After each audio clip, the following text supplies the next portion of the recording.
آج ہم بات کریں گے برٹرنڈ رسل کا جو تصور ہے ہیپینس کا وہ کیا ہے۔ ان کی مشہور کتاب ہے دا کانکویسٹ آف ہیپینس۔ سب سے پہلے تو مجھے اس ٹائٹل پہ ہی یہ اعتراض ہے کہ ہیپینس جو ہے وہ کوئی اس طرح کی چیز ہے جس کو کانکر کیا جا سکتا ہے، ٹھیک ہے، یا جس کے اوپر حملہ آور ہوا جا سکتا ہے، جس کو اپنی زد میں کیا جا سکتا ہے۔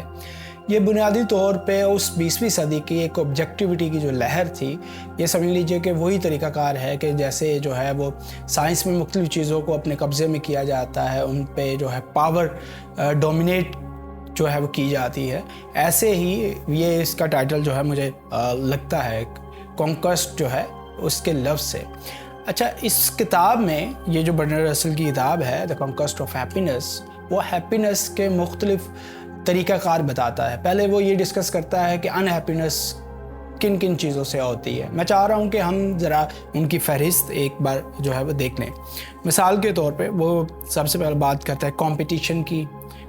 کی وجہ سے ان ہیپینس ہوتی ہے، بورڈم کی وجہ سے ان ہیپینس ہوتی ہے، فٹیگ کی وجہ سے جب لوگ اکتاہٹ کا شکار ہو جاتے ہیں،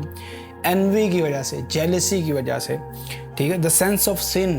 کہ خود کو گناہ گار تصور کرتے رہنے سے، پھر پرسیکویشن مینیا کی وہ بات کرتے ہیں، پھر فیئر آف پبلک اوپینین کہ لوگوں کی رائے سے جب آپ ڈرنے لگیں، ان سے خوف کھانے لگیں، تو وہ بھی ان ہیپینس کی ریزن جو ہے وہ بنتی ہے۔ اچھا، اس میں دیکھیں کہ ان ہیپینس کی انہوں نے کازز تو ساری گنوا دی، لیکن اس میں کہیں پہ بھی خدائی جو عمل ہے وہ زیر بحث نہیں ہے۔ وہ سادہ سی بات ہے، ہمیں پتہ بھی ہے کہ برٹرنڈ رسل جو ہے وہ ایتھیسٹ ہے، ملحد ہے، ٹھیک ہے، اوپنلی 20ویں صدی کا سب سے بڑا ملحد انہیں کہا جاتا ہے، لیکن وہ ایک مذہبی انسان کے لیے جو ہے وہ ان ہیپینس جو ہے وہ ڈسکرائب نہیں کر رہا، ان کی ڈیٹیل نہیں دے رہا، کیونکہ مذہبی انسان کے لیے تو ان ہیپینس میں سے یہ بھی شامل ہوگا کہ خدا کی ناراضگی اس پہ شامل نہ ہو، یا میرا جو تصور انسان ہے یا تصور کائنات ہے اس کے اندر اس وجہ سے کون کون سے جو ہے وہ لوپ ہولز آ رہے ہیں، وہ زیر بحث یہاں پہ کچھ بھی نہیں ہے۔ اچھا، اسی طرح ان کی جو ہیپینس کی ڈیفینیشن ہے اس پہ ذرا نظر دوڑا لیتے ہیں۔ پہلی بات تو یہ ڈسکس کرتے ہیں کہ از ہیپینس از پاسبل، تو ہیپینس کے جو معنی ہیں وہ بلار جدید جو معنی ہیپینس کے ہوتے ہیں، جدیدیت نے جو پرووائڈ کیے ہیں، وہی زیسٹ کہ آپ کے اندر جو ہے ذوق ہو، ذائقہ ہو، ٹھیک ہے، یہاں پہ ذوق سے زیادہ یہ دوسری طرف معاملات ہے۔ پھر افیکشن، آپ کو کسی چیز کے ساتھ لگاؤ ہو، ٹھیک ہے، اس کی مختلف وہ اقسام بیان کرتا ہے۔ پھر دا فیملی، ٹھیک ہے، فیملی جو ہے آپ کا ایک کور یونٹ ہوتا ہے ہیپینس کا۔ پھر امپرسنل انٹرسٹ، یعنی کہ وہ جو آپ اپنی ذات سے ماورا جا کے چیزوں کو جو ہے ان میں انٹرسٹ لے سکے۔ پھر یہ ہے کہ ایفرٹ اینڈ ریزگنیشن ہے کہ آپ کس چیز کے لیے جو ہے وہ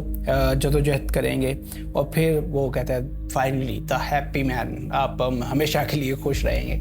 اچھا، اس کتاب پہ مجھے اعتراض یہ ہے کہ اس کتاب میں جو ہے وہ مذہبی انسان، اس کا تصور حیات، اور اس کے نزدیک مثال کے طور پہ ہمارے ہاں لفظ جو ہے ایک استعمال ہوتا ہے جیسے وصال کہتے ہیں ہم، کہ الٹیمیٹلی ہم جب خدا سے ملیں گے تو ہمیں ایک جو ہے وہ جیسے ہندی کا لفظ میرے ذہن میں آ رہا ہے پرم سکھ پراپت ہوگا، ٹھیک ہے نا، یا جسے موکش کہتے ہیں، یا جسے ہمارے ہاں جو ہے وہ یعنی بقا باللہ کے لفظ سے آپ تعبیر کر سکتے ہیں، یا ہمارے یہاں جو جنت کا تصور ہے۔ تو یہاں پہ ہیپینس اور ان ہیپینس کی جتنی کازز ہیں وہ ساری آپ دیکھیں گے کہ دنیاوی ہیں، اس پہ جو مذہبی پوائنٹ آف ویو ہے وہ بالکل شامل نہیں ہے، جبکہ ہم جو تصور انسان رکھتے ہیں اس کے اندر مذہبی انسان شامل ہے۔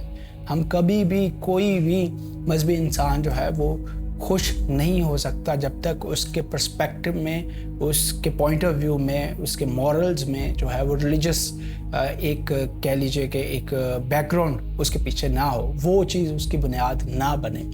اس لیے اس کتاب کو ایک بہت ہی ایک دنیا داری کے پرسپیکٹو میں آپ اس کو دیکھ سکتے ہیں، اور بہت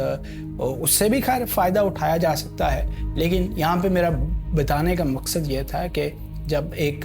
وہ شخص ہیپینس کو ڈیفائن کرتا ہے جو کہ 20ویں صدی کا سب سے بڑا، جس کو ملحد کہا جا سکتا ہے، اور وہ خیر وہ خود اس کو مانتے بھی ہیں، تو وہ ہیپینس کو کس طرح سے دیکھتا ہے، اور یہ ایک طرح سے بہت ایک سطحی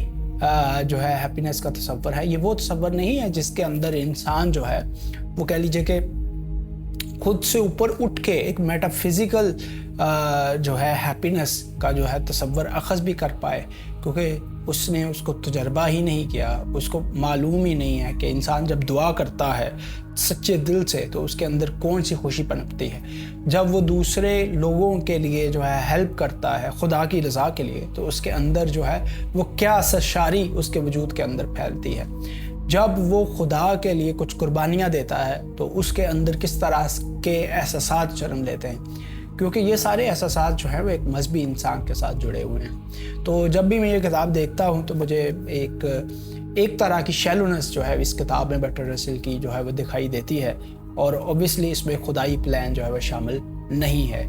اس لیے ہیپینس کا یہ تصور جو ہے بڑا دنیاوی ہے، نہ کہ اس کو مابعد طبیعتی یا میٹا فزیکل کہہ نہیں سکتے آپ، اور یہ بہت ایک سطحی سا تصور ہے ہیپینس کا، جو کہ جانور کے لیے بھی آپ استعمال کر سکتے ہیں۔ جانور بھی اپنے جھنڈ کی کیئر کرتا ہے، ٹھیک ہے، وہ بھی اپنی بڑھوتری چاہتا ہے، اس کا بھی کچھ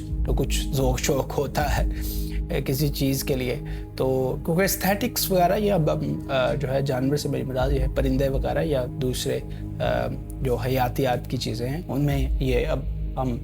آسانی سے دیکھ سکتے ہیں کہ یہ سارے رجحان جو ہے پائے جاتے ہیں۔ تو اس لحاظ سے اس میں انسان کا جو خاص طور پہ جو جوہر ہے، جیسے ہم نے پہلے کسی ایک ویڈیو میں جو ہے ارسطو کا جو تصور ہے ہیپینس اس پہ بات کی تھی، تو وہ ایوڈیمونیا کی بات کرتا ہے، ٹھیک ہے، وہ رسل سے مطلب بہت آگے کی چیز ہے، اس میں کم از کم جو ہے ریزن